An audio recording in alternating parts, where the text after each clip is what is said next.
যখন আমি কলম্বোতে অবস্থান করছি ঠিক তখন বাংলাদেশের যে ইচ্ছা, বাংলাদেশের যে বাসনা, বাংলাদেশের যে যুক্তি ছিল যে ওয়ার্ল্ড কাপটা টিম টাইগার্স খেলবে শ্রীলঙ্কার মাটিতে, ডেফিনেটলি কলম্বোতে অথবা ক্যান্ডিতে, সেই ইচ্ছা পূরণ হয়নি।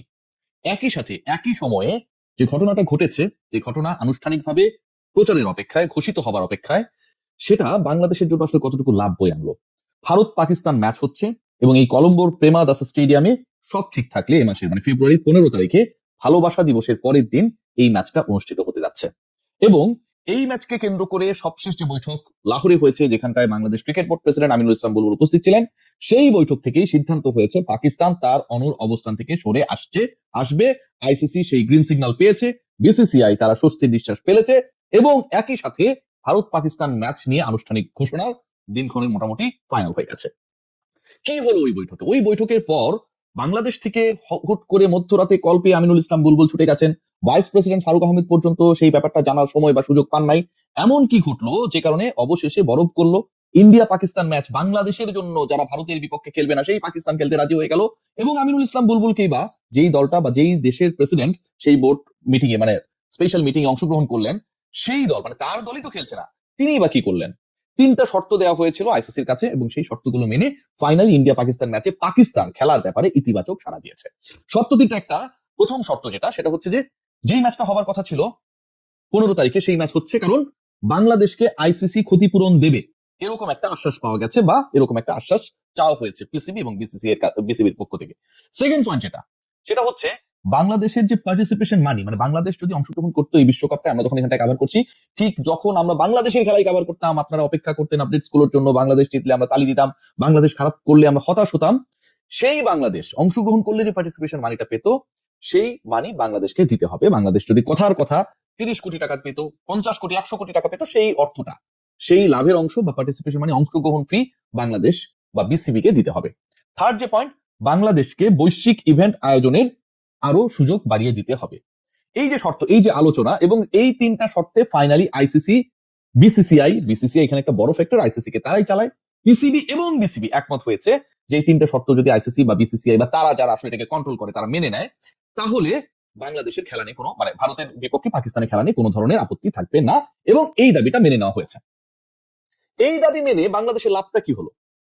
বাংলাদেশ দলের কখনো, বাংলাদেশের সমর্থকদের কখনো, বাংলাদেশের ক্রিকেটারদের কখনো এই প্রত্যাশা বা এই আশা কি ছিল যে বাংলাদেশ দল অংশগ্রহণ না করলে তারা যদি পার্টিসিপেশন মানি দিয়ে দেয় তাহলে আমরা খুশি হয়ে গেলাম, বাংলাদেশকে বিশ্বকাপে খেলতে দেওয়া হবে না, বিনিময়ে বাংলাদেশকে 100 কোটি টাকা দিয়ে দেওয়া হলো, বিশ্বকাপে খেললে বাংলাদেশ যেই অর্থটা ধরেন পাইতো সেই অর্থ বাংলাদেশ ক্রিকেট বোর্ডকে দিয়ে দেওয়া হলো, বাংলাদেশের আর কোনো দুঃখ কষ্ট থাকবে না। এটা কি আমাদের কখনো প্রত্যাশা ছিল? এটা কখনো আমাদের ডিমান্ড ছিল নাকি আমাদের ডিমান্ড ছিল যে বাংলাদেশকে বাংলাদেশের চাহিদা মতো, বাংলাদেশের প্রেক্ষাপটের যৌক্তিকতা মেনে যেন শ্রীলঙ্কার মাটিতে খেলা দেওয়া হয়? সেটা দেওয়া হয় নাই। এখন টাকা দিয়ে বাংলাদেশকে কম্পেনসেট করা হচ্ছে। একবার ভেবে দেখুন যে ভারত আর পাকিস্তানের ম্যাচ বাকি করানোর জন্য যত ধরনের নেগোসিয়েশন হলো, বোর্ড টু বোর্ড ডিসকাশন হলো, তিনটা বোর্ড এবং আইসিসি, বিসিসিআই, পিসিবি, বিসিবি এবং সাথে আইসিসি, মধ্যরাতে বুলবুলকে ফোন করে লাহোরে নিয়ে যাওয়া হলো, কত কিছু হলো, কারণ 15 তারিখের ম্যাচটা খেলাতে হবে। এত কিছু শিকি অংশ কি হয়েছে যে বাংলাদেশের খেলাগুলো যেন শ্রীলঙ্কায় খেলানো হয়, সেই ব্যাপারে এই দৌড়ঝাঁপ কি হয়েছে? বিসিবি একটা মেইল পর্যন্ত করেছে। পিসিবি বা এসএলসি যারা এটার সাথে জড়িত হয়ে গেছে যে ভারত পাকিস্তান ম্যাচ হয়, তারা কি একবারের জন্য বসার চেষ্টা করেছে বিসিবির সাথে? বিসিবি, আইসিসি, বিসিসিআই সবাইকে নিয়ে কোন সমন্বিত প্রয়াস ছিল যে বাংলাদেশের লিটন কুমার দাসের দলটা যেন মাঠে নামতে পারে? সেই প্রেক্ষাপটে কারো কোনো প্রচেষ্টা ছিল না, কিন্তু নিজেদের স্বার্থে, শ্রীলঙ্কার স্বার্থ, কারণ তার দেশে ভারত পাকিস্তান ম্যাচ হবে, সে রেভিনিউ জেনারেট করবে, পাকিস্তানের স্বার্থ, সে বেশি অর্থ দাবি করেছে ভারত পাকিস্তান ম্যাচের রেভিনিউ থেকে, ইন্ডিয়ার স্বার্থ, বিসিসিআই এবং আইসিসি একই মুদ্রার এপিট ওপিট, সো ভারত পাকিস্তান ম্যাচ না হলে তাদেরও লস। কিন্তু বাংলাদেশের স্বার্থ কোন জায়গাটা আসলে রক্ষা হলো? 100 কোটি টাকা, 50 কোটি টাকা, 200 কোটি টাকা দিলেও বাংলাদেশের এই 2026-এর বিশ্বকাপ ফিরে আসবে না। বাংলাদেশের 2026 বিশ্বকাপকে নিয়ে আমাদের যে স্বপ্ন, আশা, প্রত্যাশা, এক্সাইটমেন্ট ছিল সেটা ফিরে আসবে না। তাহলে বাংলাদেশের লাভের জায়গাটা কোথায় হলো? আমিনুল ইসলাম বলবো যে লাহোরে গেলেন, মধ্যরাতে তাকে যে ফোন করে লাহোরে নিয়ে যাওয়া হলো, ইনফ্যাক্ট সেই বৈঠকটা আমার কাছে মনে হয় যেভাবে হয়েছে সেটাতে একটা বিষয় মোটামুটি পরিষ্কার। সেই বিষয়টা হচ্ছে যেন আসলে জুতা মেরে গরু দান, আমরা যেন ওই টাকাটা পেলেই খুশি। 3 নম্বর শর্তে বলা হচ্ছে যে বৈশ্বিক ইভেন্টের কথা। দেখুন, এই যে বৈশ্বিক ইভেন্টের আলোচনাটা হচ্ছে বাংলাদেশে বেশি বেশি, 2031 পর্যন্ত ওয়ার্ল্ড ইভেন্ট যেগুলো হবে, বৈশ্বিক আইসিসি টুর্নামেন্ট যেগুলো হবে, সেগুলোর শিডিউল ডান। 31 ওয়ার্ল্ড কাপ বাংলাদেশ এবং ভারত যৌথভাবে আয়োজন করবে, এটাও ডান মোটামুটি। সো যখন এই ব্যাপারগুলো অলরেডি ডান, এখন পর্যন্ত নেক্সট 5 ইয়ার্স এর প্ল্যান ডান, সেখানটায় 2026-এ দাঁড়িয়ে বাংলাদেশ এই 31 এবং 26-এর মাঝামাঝি কোন বৈশ্বিক ইভেন্ট আয়োজন করতে পারবে সেটা নিশ্চয়তা কি আমরা পেয়েছি? সেটা নিশ্চয়তা আমরা পাই নাই। বাংলাদেশকে ক্ষতিপূরণ যদি কেউ দেওয়ার পরিকল্পনা করে, তার মানে তারা একসেপ্ট করছে বাংলাদেশের ক্ষতি তারা করেছে। তো বাংলাদেশের ক্ষতি যারা করলো তাদের ব্যাপারে আমাদের কি নমনীয় হওয়ার সুযোগ রয়েছে? তার মানে তো বাংলাদেশের স্টাফ ঠিকই ছিল যে বাংলাদেশ ভারতের মাটিতে খেলবে না। তাহলে কেন ক্ষতিপূরণ দিয়ে কম্পেনসেট না করে বাংলাদেশের খেলাগুলো ঠিক যেভাবে ভারত পাকিস্তানের ম্যাচ খেলানোর চেষ্টা করা হয়েছে, একইভাবে বাংলাদেশের খেলাগুলো যেন শ্রীলঙ্কায় নিয়ে যাওয়া হয়, সেই চেষ্টাটা কেউ করলো না। সেই চেষ্টা এসএলসি করলো না, সেই চেষ্টা বিসিসিআই করলো না, আইসিসি করলো না, এসিবিও মধ্যস্থতাকারী হিসেবে সফল হতে পারলো না। তো আমার কাছে মনে হয় it's very sad day for our cricket. End of the day সবাই সবার স্বার্থটুকু বুঝে নিল।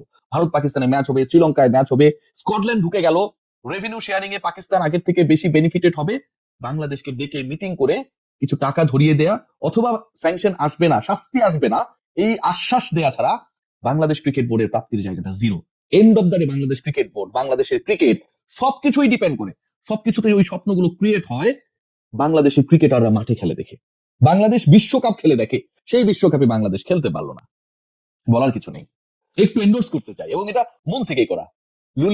Lily whip chia body wash আপনারা সবাই জানেন আমি বারবার এই পণ্যের প্রচার করার চেষ্টা করি, এন্ড ডেফিনেটলি ইটস ভেরি, আমার কাছে মনে হয় ইফেক্টিভ।